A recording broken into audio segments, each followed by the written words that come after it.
Hello, folks. Welcome back to the Redeemed Marriage Podcast. This is Rusty and Heather Bryant.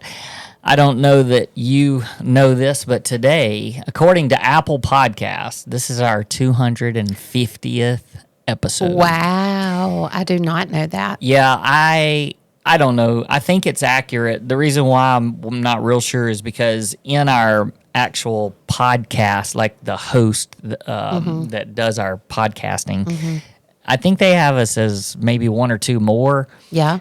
But I think one time we had like an error and had to go back and there was something went wrong. And so I don't really know. We're on and at least 250. I'm sure Apple Podcast is right. I mean, Apple doesn't get anything wrong, right? Yeah, right. So 250. Wow. That's impressive.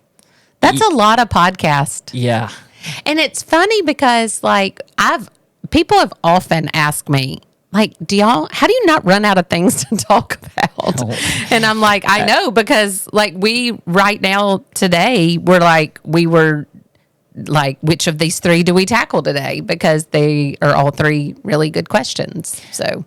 Well, as long as there are jacked up marriages out there, there's plenty to talk about. That's right. I think we're all pretty jacked up, and so that's right. Yeah, pretty easy to just continue talking about marriage topics. Yeah, obviously, we'll all be jacked up until the day we. That's right. Get to heaven. Well, and we also go back and revisit topics because we learn a lot as we go, and then of course just being able to answer topics from listeners, which is what we're doing today because we're still in the middle of summer shorts. Summer shorts. Summer shorts. Summer shorts. You know, I just wonder. I listen to a lot of audiobooks. I don't know if I've ever said that on here before, but my happy place is sitting on my sofa, crisscross applesauce, with my headphones on, listening to an audiobook and working a puzzle. So there you have it. I mean, now, I shouldn't say that's my happy place. My happy place is Montana or the beach but if I'm at home and I have some quiet time, I love to listen to a book and work a puzzle. It's glorious. My happy place is just with you. Wherever you are. That's my happy place. Actually, when you said, no, that's actually not my happy place. My happy place is, I thought you were going to say that. In Montana or on the beach with you. You remember our friend Kevin James? He used to go. He's not really our friend. If any of you just went, wait, Kevin James is your friend? No, he's really not. I mean, we think he's our friend. Oh, yeah. Because, he's hilarious and we watch him all the time. We do watch him all the time. But just like so many people out there, they go, oh, yeah, my friends, Rusty and Heather, because they listen. But you are. But you are our friends. That's right. And you can call us that. We are, however, not Kevin James friends. No, but you can tell people. We don't mind. Tell people that you're really good friends of ours. Yeah. We'll take it. Okay, summer shorts. Let's hear the question for today. So this question we got today says this. How can you truly open up to your spouse when trying to have a heart talk when they either add their own heart talk onto it or they get defensive?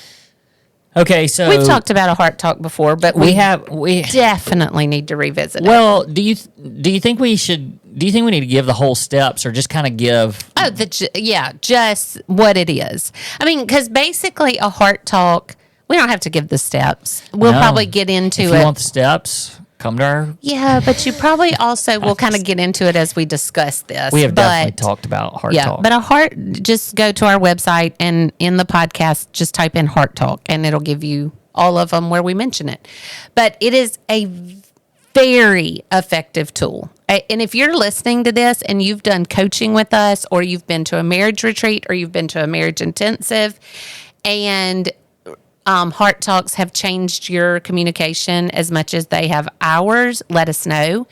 If you haven't implemented it because you think it's silly, you should try it because it is absolutely the best communication tool.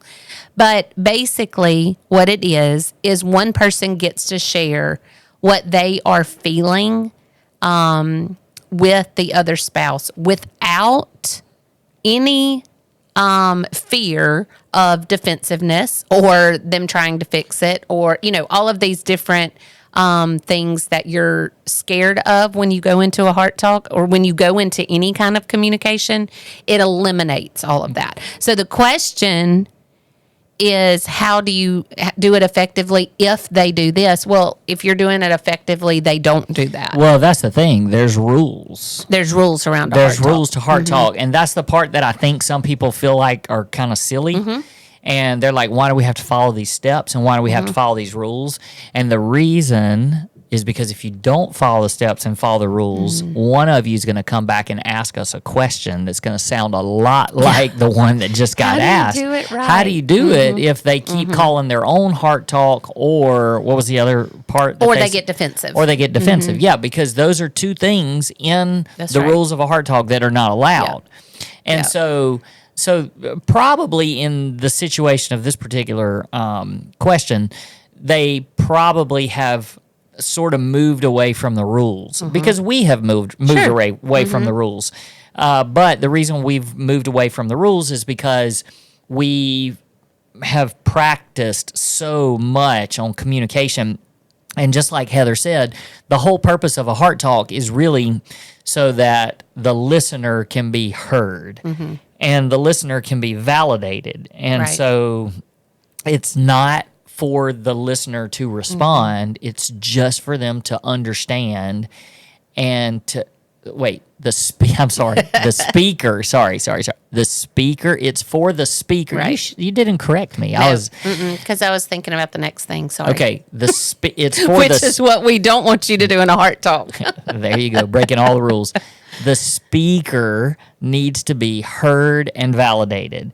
And so the listener, you're creating a safe place so that they can't respond and so that they just listen. Yeah. And so what happens over time, though, is you get really comfortable doing it and you feel like, well, we don't have to follow the rules exactly. And you don't. You don't. But sometimes there's a situation where, and I'll just kind of speak into what maybe this listener is feeling, that they start talking and maybe they've moved away from the rules a little bit and the listener comes back with defensiveness, or they come back with, well, I need to share my feelings now too. It's my turn for heart talk. And so I think that's when it's very appropriate for the speaker to say, no, okay, I want you to understand this is a heart talk. Yeah. Because we've done that. We've had to do that before, where we've just been in conversation mode,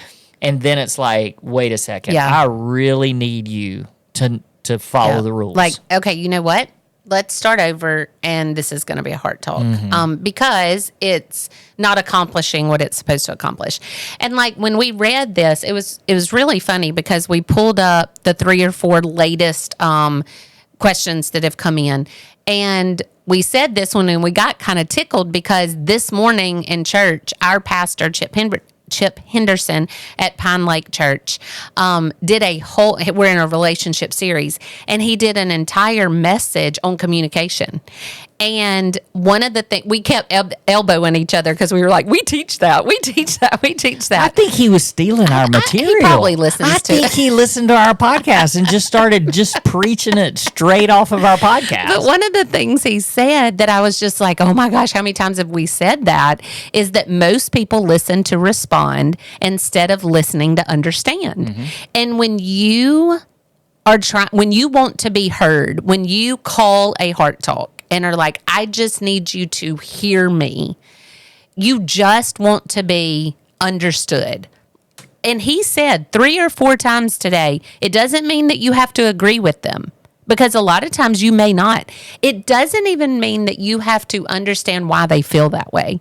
I think a lot of times, I think this happens a lot between men and women, is men just can't understand, why do you feel that way? Like to their wife, I don't understand how that makes you feel that way, or why me saying that made you feel that way. But it's not your job to understand why they feel that way. It is your job to understand that that's how they feel. Whether you understand it or not, or even agree with it or not, that is how they feel. And the important part is to understand that they feel that way. So when we say listen to understand instead of listening to respond, I don't even mean listen to understand why they feel that way, or listen to understand them and go, oh, now I understand that that's why you feel that way. It's not that. It is just understanding that's how they feel. And there is just something super, super validating about someone saying, I understand that that's how you feel. Like, it's just like, okay, well, then now I can move on because you've listened and you understood. And so I think that what this listener is asking is, how do you do that? How do you share how you feel if they then say, okay, well, now it's time for my heart talk. And basically, that, like you said, that's against the rules. And you can't just say, okay, well, I listened to you. Now it's your time to listen to me. That's against the rules. You have to take time to really think about and marinate on what they're talking about, and that's how they feel, so that you can respond correctly. And then defensiveness. So there's 3 responses usually from a heart talk. If you're listening, if you're the listener, you don't get to do any of these. But these are the 3 most common responses when your spouse is telling you how they feel about something, or sharing something with you. 1, you want to get defensive. That is not what I said, or that is not what I meant, or you just took that the wrong way, or, that's defensiveness, like trying to say, I didn't hurt you. You just took it the wrong way, is basically what that is.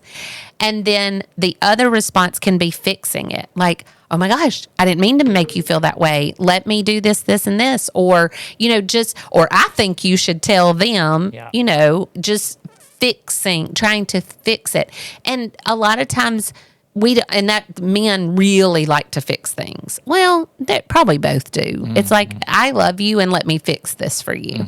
But that's not what you should be doing in that moment, is trying to fix it. And I think I maybe I'm stereotyping a little bit, but for a man to share feelings and for the wife to try to tell the husband what they should do to fix it, I think that's more damaging and demeaning. Yeah, than the opposite. Because I do think sometimes when you share feelings, you lean on me to, what should I do? How? Not all the time, but I think when a man gets up enough courage and nerve to actually share some feeling, whenever you come back and say, well, you should do this, it triggers something of, well, I can't handle this myself. I'm not good enough. You're having to tell me, or even just by you saying it, it feels like, well, you're not doing it the right way. Do it my way, and you'll be able to. And I don't think it's that way always with the female. Yeah, or you could feel like that I don't believe you can handle it on your own, so I need to step in and help you. Like, you're not man enough to do it, so let me help you. Yeah. And so those are some dangers when you try to speak into fixing it. Now, I do think there's a time that after the heart talk is over and you have some time to think, that you can say, hey, I had some ideas or some thoughts, or just ask. But just say, is it something you want to brainstorm about, or did you just need to dump it? And we have a saying, like, do you need me just to hold the bucket, or do you need me to help fix it? And there's lots of times it's just like, hey, you hold the bucket. Let me just pour what is bothering me, what is hurting me, what is scaring me, whatever, my feelings. And I just need you to hold the bucket and don't try to fix it. So we did 2 of them, defensiveness and trying to fix it. And then the third very popular response is just apologizing, just saying, oh, sorry. And that's just trying to get out. Just let's end this conversation. Yeah, like, please, Lord, quit speaking to me. Just stop talking.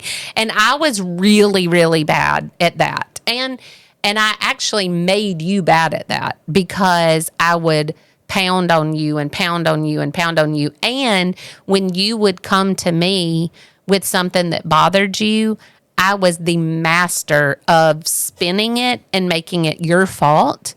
and then you would end up apologizing anyway. That's when I was like, well, I'm trying to share my feelings with you, but now all of a sudden it's my fault.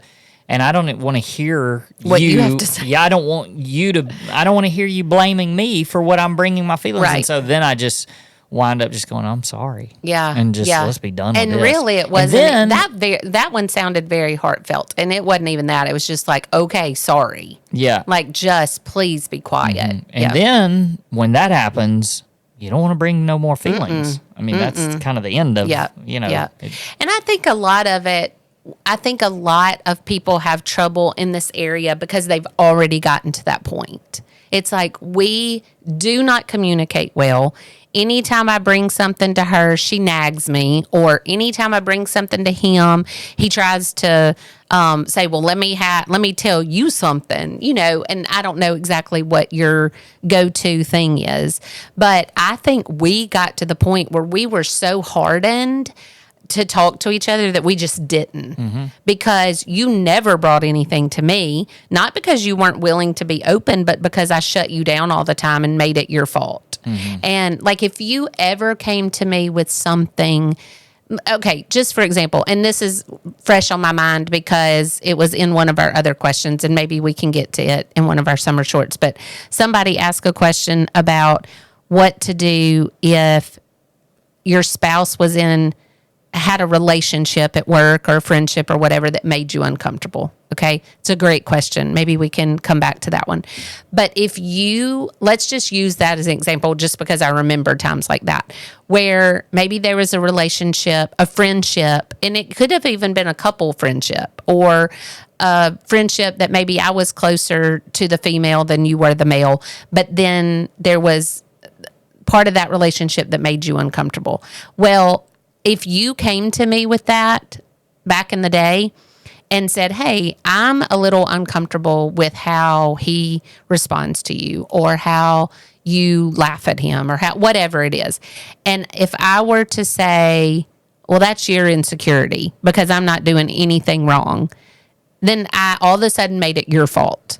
So it's not anything. But here's the thing, even if I wasn't doing anything, I have to acknowledge that it bothers you. And that's what a heart talk does. A heart talk allows you to say, this makes me uncomfortable, this bothers me, and then I can't defend, I can't turn it back on you, and I can't go, well, sorry you feel that way. I mean, those are all terrible responses. And so it gives me the opportunity to really walk away from it.